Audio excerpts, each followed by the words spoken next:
Mes amis, bien le bonjour. Je viens de recruter une personne pour une start-up à laquelle je participe sans aucun entretien d'embauche. Même pas un seul. C'est pas un, je vous dis, c'est zéro, exactement zéro. Je ferai sa connaissance la semaine prochaine. Alors, je vais vous en parler et je vais vous dire aussi ce que je pense du cauchemar qui est devenu l'entretien d'embauche, qui peut s'étaler des fois sur des mois, sur 6, 7, 8 étapes. Avant de rentrer dans le vif du sujet, j'aimerais vous parler de Quilus, qui est le partenaire et l'ami de ce canal. Ils regardent mes vidéos, lisent mes livres. Ils sont basés en France et ils accompagnent des gens à justement trouver un travail quand ils ont perdu le leur, ou bien changer de travail quand ils sont coincés dans un job et c'est un peu rouillé. Ils ne savent pas par où commencer, surtout quand ça fait longtemps qu'ils sont dans un emploi. Et puis ils ne connaissent pas vraiment le marché, ils ne savent pas comment s'y confronter, etc. Ils peuvent être accompagnés. C'est vraiment la rôle, c'est l'accompagnement parce que c'est une personne qui accompagne une personne. Hein. C'est pas un truc où tu es dans une salle avec 50 gars. Quoi. Donc, sous certaines conditions, peuvent être prises en charge, leur accompagnement pris en charge par France Travail. Le lien pour aller vers eux est dans le descriptif de la vidéo et le commentaire épinglé. Retour vers les entretiens d'embauche. Il y a un certain nombre d'années, quand j'étais recruté, c'était littéralement, je parlais à deux personnes. Je parlais à un manager, voilà, rencontrer, on discute, tout ça. Après, je parlais des fois la même journée, ou des fois 2 jours plus tard, à un technicien qui évaluait un petit peu mon niveau technique. Et puis, voilà, on m'appelait, on m'envoyait un email, on peut une offre, est-ce que vous acceptez ce salaire, machin. Si je dis oui, d'accord, une telle des ressources humaines va t'envoyer le contrat, tu signes, tu retournes. C'était aussi simple que ça. Par la suite, il y a eu une sorte d'inflation. Il fallait parler d'abord aux ressources humaines, après au manager, après au technicien. Après, on a rajouté par-dessus le directeur, après on a rajouté le VP, après on a rajouté un entretien de groupe, etc., etc. Et au bout d'un moment, j'ai eu des entreprises, je travaillais dans des entreprises, où il fallait survivre 6 ou 7 étapes qui s'étalaient sur 3 mois. Et tu n'en vois pas le bout, surtout que beaucoup de ces boîtes qui sont désorganisées, la main gauche ne sait pas ce que la main droite fait. Elles sont même pas capables de te dire le premier jour à quoi t'attendre. Ça signifie, tu es en train d'avancer dans le noir. Et chaque fois que tu survis un entretien en te disant c'est fini, eh ben, ils te contactent pour dire oui, c'est génial, nous avons le plaisir de vous informer que. Alors toi tu te dis, j'ai eu le job, de vous informer que vous êtes sélectionné pour la prochaine étape, voilà. Et au bout d'un moment, ça devient cauchemardesque. Maintenant, j'ai une approche très biblique de la vie. On reconnaît un arbre à ses fruits. Maintenant, ce système cauchemardesque, qui connaît une inflation incontrôlée au fur et à mesure que nous avançons dans le temps, on aurait pu le défendre si, à l'autre bout, une entreprise pouvait nous dire « Ah oui, c'est vrai que chez nous, le système de recrutement est très difficile, mais en même temps, tu regardes, notre personnel, on n'a que des gens motivés, on n'a que des gens compétents, on n'a que des gens qui sont heureux d'être là, et tout, et tout, et tout. » Ça ne semble pas être le cas, en réalité.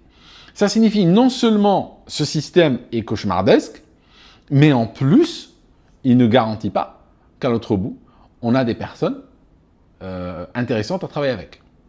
Je vous rajoute. Quelqu'un peut dire, ce process compliqué ne sert à rien. Mais non, c'est pas qu'il sert à rien. C'est pas qu'il sert à rien. Mes amis, il faut se méfier de dire il sert à rien. Parce que très souvent, on utilise ce terme, ça sert à rien. Mais non, non, non, attention, attention. On peut diviser grosso modo les process en 3 familles. 3 familles grosso modo. Alors, tu as la famille des process positifs. Ça signifie des process, quand tu les utilises, tu as à la fin une plus-value par rapport à si tu ne les avais pas utilisés. Tu as les process qui ne servent à rien. Ça signifie que c'est des process qui finalement, avec ou sans, tu aurais eu le même résultat. C'est des process équivalents à un choix aléatoire. Tu aurais pu décider en jetant une pièce, tu aurais obtenu la même chose que ce process-là. Là, c'est un process qui ne sert à rien. Vous dire, il est transparent. Mais en réalité, la majorité des process pourris, c'est pas qu'ils servent à rien. C'est qu'ils nous tirent vers le bas. Ils ont une moins-value. C'est comme ce client qui vient vers toi, voilà, il a un budget de 50 000 euros, sauf qu'une fois que tu lui as fourni le service et tout ce qu'il demande, eh bien, ça t'a coûté 75 000 euros. Ça signifie que tu as appauvri de 25 000 euros. C'était mieux avant qu'il vienne. Il y a ça. Et souvent, les process pourris sont négatifs, ont un output négatif. Donc, regarde, je te donne un exemple. On veut faire quoi? C'est quoi la préoccupation de l'entreprise quand elle part sur des process de recrutement compliqués? Qu'est-ce qu'ils veulent? Ils veulent voir si les gens qu'ils recrutent sont motivés et compétents, grosso modo. C'est ce qu'ils veulent. S'ils ne sont pas des gens à problème aussi. Donc l'intention derrière est peut-être louable, je veux bien. Mais la manière dont c'est déployé, ça n'a aucun sens. Parce que ça prouve quoi? Que prouve le résultat d'un entretien d'embauche qui dure 3 mois et qui est divisé en 8 phases différentes? Il prouve quoi? Il prouve pas une compétence. Il prouve que la personne est capable de survivre à un entretien. Donc si je voulais avoir une entreprise avec des gens qui sont capables de survivre des entretiens parce que c'est la compétence principale dont j'ai besoin, ok, je crée un système darwinien, un système compliqué. Je dis, bon, si la personne survit ce cauchemar, c'est qu'elle est capable de survivre des entretiens. Mais est-ce que mon entreprise fabrique des entretiens? Non, elle fait autre chose. Donc le métier, c'est pas l'entretien, le métier, c'est autre chose. Or, on recrute par rapport à la mauvaise compétence. Je te donne un exemple. J'ai l'habitude de parler en public. De sorte que pour les entretiens, bon, je peux les faire les doigts dans le nez. J'arrive dans la salle, je ne suis pas du tout impressionné ni nerveux, je regarde les gens, je sais tout de suite, enfin pas tout de suite, je ne suis pas prophète, mais assez rapidement, avec les gestes, les mots utilisés, le temps, tout ça, je sais lire, je sais celui qui m'apprécie pas, je sais qui est le meneur là-dedans, je sais qui est le décideur, je sais qui est le toxique, tout ça. Et je sais ce que chacun veut entendre. Donc, si tu veux, même si je ne parle pas un mot en chinois, je peux me faire recruter demain comme professeur de chinois. Pourquoi? Parce que, tout simplement, parce que j'arrive à naviguer cet exercice avec une certaine aisance et habileté. Maintenant, j'arrive à l'autre bout, je ne parle pas un mot chinois. Ça signifie que je suis très mauvais comme professeur de chinois. Mais je suis bon à survivre les entretiens. Donc, qu'est-ce qu'on a recruté? On a recruté quelqu'un dont la compétence principale, ici, c'est pas le métier dont on a besoin, mais sa compétence, c'est la survie en entretien. Tu vois? Et c'est là où est le problème. Le problème, c'est qu'on a un effet négatif, parce qu'on va laisser sur le carreau des personnes qui sont très compétentes, très motivées, mais qui ne ressortent pas dans les entretiens. Il y a plein de gens comme ça. J'en connais. Il y a plein de gens qui sont très bien, sous tout rapport sur le plan professionnel et personnel. Mais quand il s'agit d'aller dans un entretien, ils perdent leurs moyens, ils sont nerveux, ils savent pas interagir. C'est une imposture. C'est une imposture, l'entretien. C'est-à-dire que on a un candidat qui, de toute façon, est là pour te dire que des choses bien, d'accord? Il va te dire que tout va bien. T'as un candidat, il débarque, il survit 8 rounds d'entretien, et puis 6 mois plus tard, il te demande une rupture conventionnelle. Ou 1 an plus tard, il porte plainte contre toi au machin, au prud'homme. J'ai vu des gens survivre des entretiens d'enfer, et puis venir au bout de 10 jours, et puis après disparaître, et après balancer un certificat maladie, et après commencer à se plaindre, etc. Je veux dire, l'entretien ne prouve rien en termes de compétences. C'est une imposture. Et aussi, de l'autre côté, c'est pareil. On a des gens qui prétendent connaître un humain et cerner un humain en quelques conversations qui durent une demi-heure, 3/4 d'heure, 1 heure, qui prétendent aussi présenter, parce qu'il y a le mensonge des deux côtés souvent. Des fois le candidat lui raconte n'importe quoi, parce que lui, il va pas... il sait, et quand tu poses une question, l'humain, tu sais, hein, il est pas bête, hein, il sait pourquoi tu la poses, donc il te donnera la meilleure réponse que tu attends. Mais de l'autre côté, c'est pareil. On a des fois des entreprises qui sont sur le point de faire faillite, qui sont sur le point de fermer, qui racontent n'importe quoi, qui se font passer pour des boîtes, voilà, on a du succès, on a des clients qui se bousculent, on a besoin de recruter, n'est-ce pas, et tout. Alors qu'en réalité, t'arrives, ça m'est arrivé, dans des boîtes, voilà, quoi, qui faisaient la fête à Las Vegas, t'arrives dedans, et tu réalises que, voilà, quoi, que c'est le Titanic. Donc, l'effet de ces entretiens longs et interminables, c'est qu'il est négatif. Ça exclut des gens compétents, mais qui paniqueraient dans un entretien. En recrutant cette personne, bien sûr, on a pris un risque. Bien sûr. Mais je ne trouve pas que le risque est supérieur au fait de faire passer cette personne à travers un cauchemar d'entretien et puis perdre son temps et décider dans 3 mois. Ça ne change rien. Oui, on peut se ramasser. Oui, on peut recruter quelqu'un sans... je vais vous dire, c'est sur quelle base elle a été recrutée.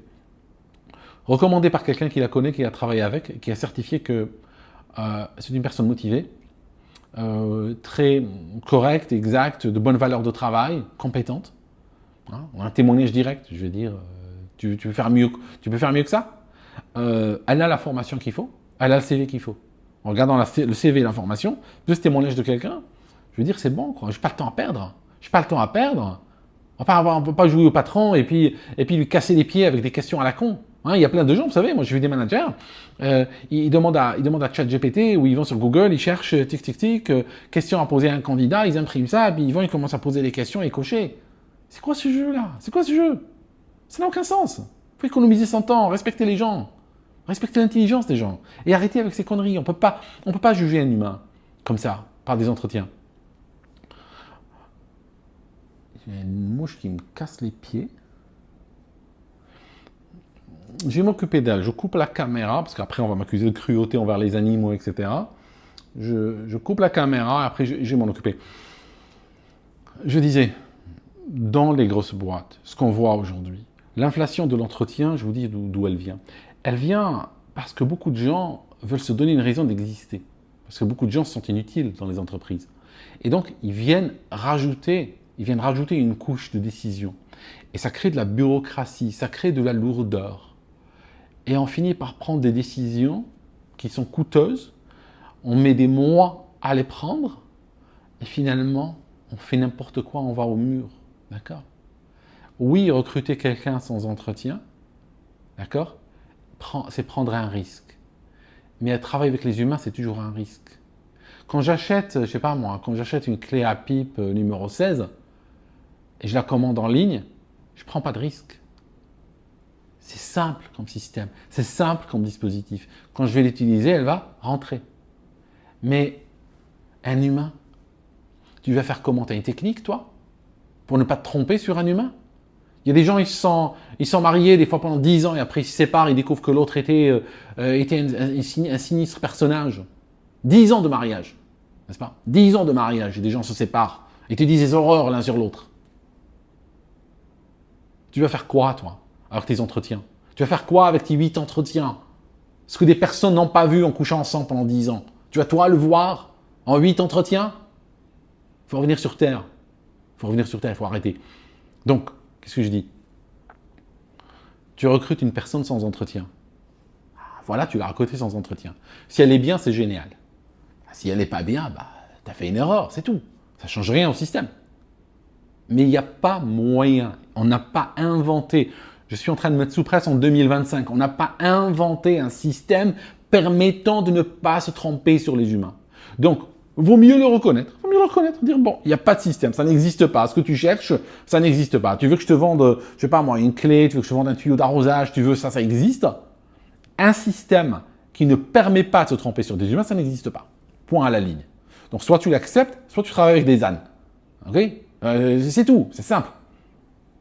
Je travaille avec des humains en tenant compte de ceci. En tenant compte du fait que les humains sont les humains. Puis voilà. Donc, on lui donne sa chance. Génial. Si cette personne est bien, tant mieux. Si elle n'est pas bien, voilà quoi. D'accord? Kilus, regardez dans le commentaire épinglé. Si vous...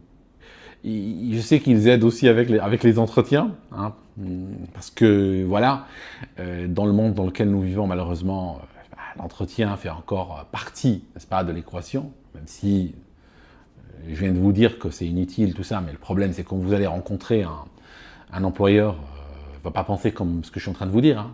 L'employeur voudra voir votre capacité à, n'est-ce pas, à faire du show. Donc, voilà, ils peuvent vous aider à définir une histoire personnelle, à renforcer votre présence professionnelle et tout ça. Merci mes amis d'avoir écouté cette vidéo jusqu'ici et on se voit dans la prochaine. À très bientôt.